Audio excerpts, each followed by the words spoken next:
Voice مین کے معزز ناظرین، السلام علیکم۔ بیت المقدس کا تاریخی پس منظر، آخر اس سرزمین پر صدیوں سے جنگ کیوں جاری ہے؟ بیت المقدس 3 مذاہب کی مقدس جگہ، مسلمانوں کا قبلہ اول، عیسائیوں کے لیے یسوع کی جگہ، یہودیوں کے لیے ہیکل سلیمان۔ حضرت ابراہیم علیہ السلام سے جن کے 2 بیٹے تھے، اسماعیل علیہ السلام اور اسحاق علیہ السلام۔ اسحاق علیہ السلام کے بیٹے حضرت یعقوب۔ یہیں سے اس جنگ کی شروعات ہوتی ہے۔ اسرائیل یعنی اللہ کا، اور یہ لقب حضرت یعقوب علیہ السلام کو دیا۔ حضرت یوسف علیہ السلام نے جب کفیل مصر بنے تو آپ کو حکم ہوا کہ اپنے تمام خاندان یعنی آل یعقوب مصر بنائے۔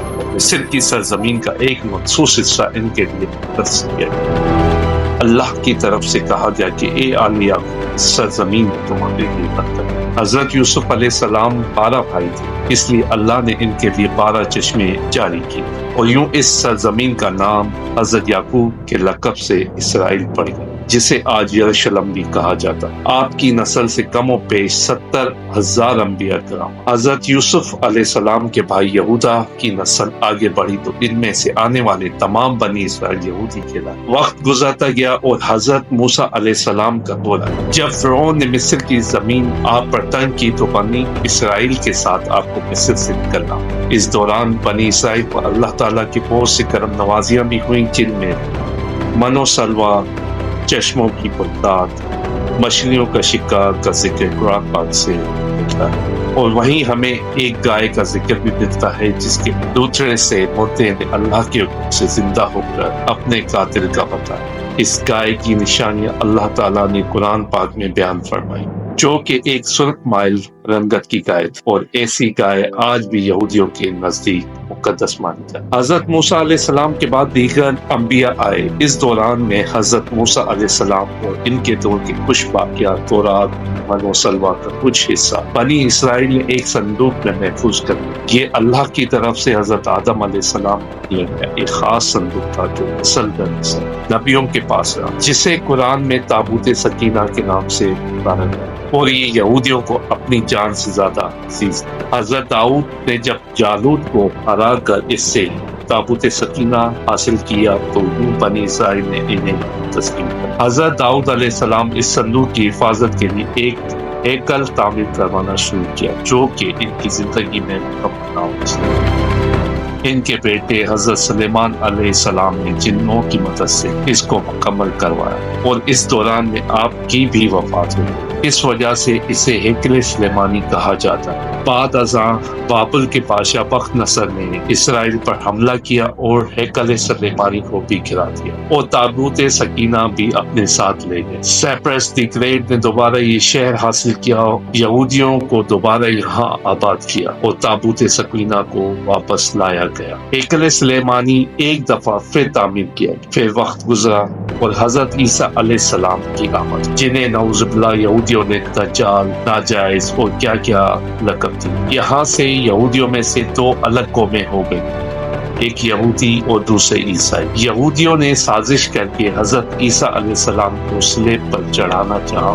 اللہ نے انہیں اپنے پاس اٹھا لیا۔ اس کے بعد یہودیوں اور عیسائیوں میں کئی چھوٹی موٹی جنگیں، پھر عیسائی رومن بادشاہ ٹائٹس سے اس شدت سے یروشلم پہ حملہ کیا کہ اس پورے علاقے کی اینٹ سے اینٹ بجا دی۔ ہیکل سلیمانی کو گرا دیا، جس کی صرف ایک دیوار اس وقت اپنی اصل حالت میں، جسے دیوار کریا کہا جاتا ہے، جہاں یہودی جا کر تورات کی تلاوت کرتے ہیں اور کریا وزار ہوتے ہیں۔ تابوت سکینہ بھی نہ جانے کہاں غائب ہو گیا۔ ٹائٹس کے حملے کے بعد یہودی آخری نبی کے انتظار میں تھے، کیونکہ اللہ پاک کا ان سے وعدہ تھا کہ انہیں پھر عروج بخشا جائے گا۔ اس وعدے کا ذکر سورہ بقرہ میں بھی موجود ہے کہ اے بنی اسرائیل، ان نعمتوں کو یاد کرو جو تم پر کی گئی، اور اپنا وعدہ پورا کرو، ایمان لاؤ تاکہ ہم بھی اپنا وعدہ پورا کریں۔ قیامت کی نشانیوں میں سے ایک نشانی یہ بھی ہے کہ ہیکل سلیمان 3 دفعہ تعمیر جو کہ 2 دفعہ ہو چکی ہے۔ یہودی اپنے مسیح اور آخری نبی کے انتظار میں تھے کہ ٹائٹس کے حملے کے 500 سال بعد نبی آخر زمان کی ولادت ہوئی۔ یہاں یہودیوں کو یہ جھٹکا لگا کہ سارے نبی حضرت عیسیٰ کی نسل سے ہیں، تو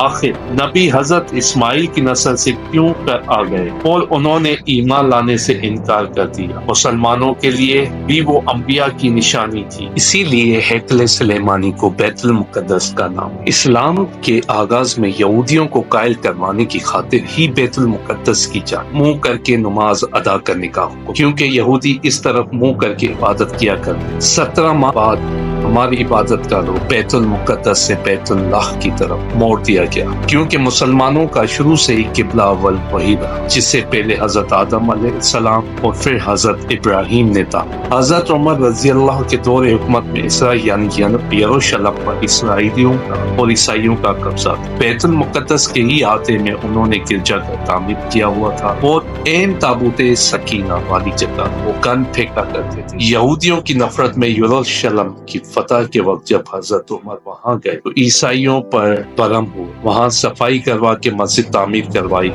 اور قرآن میں موجود معراج والے واقعے کی نسبت سے اس مسجد کو اقصی کا نام دیا گیا۔ یہودیوں کی دیوار گریا بھی اس احاطے میں موجود تھی، تو زائرین کی حیثیت سے انہیں بھی وہاں آنے کی اجازت دی تھی۔ خلافت عباسیہ کا یروشلم تک ایک مسلم شہر رہا۔ اس کے بعد عیسائیوں نے دوبارہ یروشلم پہ حملہ کر کے اس پر قبضہ کر۔ صلاح الدین ایوبی نے عیسائیوں کے خلاف 50 سے زائد جنگیں کر کے بیت المقدس دوبارہ حاصل، اور پھر 700 سالوں تک یہ خلافت عثمانیہ کے زیر سلطنت رہا۔ یہودیوں کو بھی دیوار گریا تک اپنے مذہبی اقدامات کی آزادی رہی، اور یہودی آہستہ آہستہ پھر یروشلم میں آباد ہونا شروع ہوا۔ اس دوران میں کئی بار انہوں نے خلافت عثمانیہ کے سلطان کو پیسوں کے عوض یروشلم انہیں سونپنے کا لالچ دیا، لیکن ناکام۔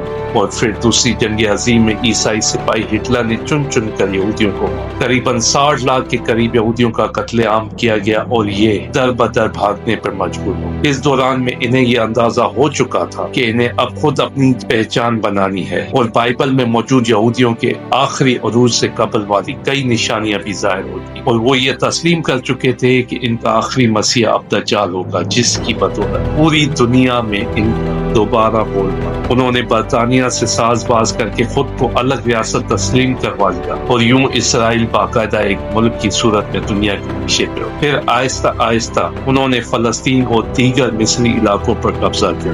عرب ممالک اسرائیل کے خلاف جنگ پر آئے، لیکن اس وقت تک یہ خود کو اتنا مضبوط کر چکے تھے کہ عرب ممالک اس ایک چھوٹے سے ملک سے منہ کی خاطر۔ عیسائیوں نے بھی دیکھ لیا کہ اب ان سے لڑ کر کچھ وصول نہیں ہونا، تو باقاعدہ گرجا گھروں میں پادریوں نے تقریبات منعقد کی، یہودیوں کے لیے معافی کا اعلان کیا۔ یوں سیاسی اور اقتصادی مفاد پرستی 2000 سالوں سے ایک دوسرے کے اصلی و جانی دشمنوں کو ایک صف پر لا کر، اور قرآن کی بات بھی سچ ہو گئی کہ یہود و نصارہ ایک دوسرے کے دوست۔ یہودیوں کے عقائد کے مطابق وہ ہیکل سلیمانی کی حفاظت نہیں کر پائے، تو خود کو قصوروار کے خود کو سزا دینے کے لیے زنجیروں چمڑوں سے پیٹتے ہیں، اور دیوار گریا کے پاس آوازاری کرتے ہیں، اور ایمان رکھتے ہیں کہ تیسری بار انہیں پوری دنیا پر حکمرانی حاصل ہوگی۔ اس کے لیے انہیں مسجد اقصی کو گرانا ہوگا۔ توبہ نعوذ باللہ، جس کی تیاری وہ کر چکے ہیں۔ کب سے مسجد اقصی کے نیچے بارودی سرنگیں بچھا دی گئی۔ اس کے بعد ہیکل سلیمانی تعمیر کر کے تابوت سکینہ وہاں رکھنا۔ تابوت سکینہ بھی ظاہر اور دوبارہ حاصل کیا جائے، لیکن مسئلہ تھا سرخ گائے، کیونکہ ان کے عقیدے کے مطابق وہ ناپاک ہیں، اور جب تک پاک نہیں ہو جاتے ہیکل سلیمانی تعمیر نہیں کرا سکتے، اور پاک ہونے کے لیے سرخ گائے کی قربانی دینا ہو، وہ گائے جس کی نشانیاں قرآن پاک میں بیان کی گئی ہیں، جو اس وقت بھی انہیں ڈھونڈنے مشکل ہوئی تھی۔ اب بھی 100 سال تک وہ ویسی گائے کی تلاش کرتے، ٹیکنالوجی کا استعمال کرتے ہوئے بچے پیدا کرنے کا کامیاب تجربہ کیا۔ انہوں نے پھر اس تجربے کی بدولت ویسی نشانیوں والی گائے پیدا کرنے کی کوشش کی، لیکن ناکام۔ 2019 میں ایک امریکی ریاست سے 5 عدد ویسی گائے انہیں مل گئی، جن کے جسم پر سرخ رنگ کے علاوہ اور کوئی بال نہیں۔ انہیں کبھی کام کے لیے استعمال نہیں کیا گیا تھا۔ اگلی نشانی ان پر کسی بیماری کا اثر نہیں ہونا چاہیے۔ پوری دنیا میں کووڈ پھیلا کر مختلف جانوروں کے ساتھ انہیں بھی ٹیسٹ کیا گیا اور ان پر بیماریوں کا کوئی اثر نہ ہو۔ اپنی مرضی کے ڈاکٹر سے انجینئر بچے پیدا کرنا، 9D ٹیکنالوجی کی مدد سے ایک جگہ ہوتے ہوئے کئی جگہ موجود رہنا، اپنی مرضی کے موسم بنانا، جب چاہو بارش برسا دینا، چند دنوں میں پوری دنیا گھوم لینا، یہ سب دجالی نشان جو آج کے دور میں کوئی مشکل کام نہیں۔ ہمارے اسلام میں بنائی گئی قیامت کی نشانیوں کی انہوں نے اتنے اچھے سے تیاری کر لی کہ گرگد کے درخت لگا دی جو انہیں پناہ دے۔ باب علت جس جگہ حدیث کے مطابق دجال کا حضرت عیسیٰ علیہ السلام کے ہاتھوں قتل ہونے کا ذکر موجود ہے، اس جگہ وہ دجال کے فرار کے لیے ایئرپورٹ بنا چکے ہیں۔ یہ سب تو قربت قیامت کی نشانیاں ہیں اور ہیکل سلیمانی نے بھی کر کے رہنا۔ پھر اصل جنگ کیا ہے؟ اصل جنگ عقائد کی ہے۔ ہم اپنے عقائد میں اس قدر کمزور ہو چکے ہیں کہ نماز پڑھیں یا نہ پڑھیں ہمیں فرق نہیں، اپنے بہن بھائیوں کا حق کھا کر خوشی محسوس کرتے ہیں اور فرقوں کے خرافات سے اتنے الجھے ہوئے کہ فلسطینیوں کے لیے سوائے دعا اور احتجاج کے ہم کیا کر سکتے ہیں؟ کیا ہم اپنے عقائد کے اتنے مضبوط ہیں کہ ڈالر کے بہکاوے میں نہ آئیں؟ کیا ہم یہودیوں کے مقابلے میں نکلنے والے خراسانی مجاہدین کی لسٹ میں آتے ہیں؟ اگر آج دجال ظاہر ہو جائے تو توبہ کا دروازہ بند ہو جائے تو ہماری آخرت کے لیے کیا دیں؟ تھوڑا نہیں، بہت کچھ سوچیں۔ شکریہ۔ ویڈیو کو لائک اور سبسکرائب کر دیں اور ویڈیو اچھی لگی ہو تو شیئر کریں۔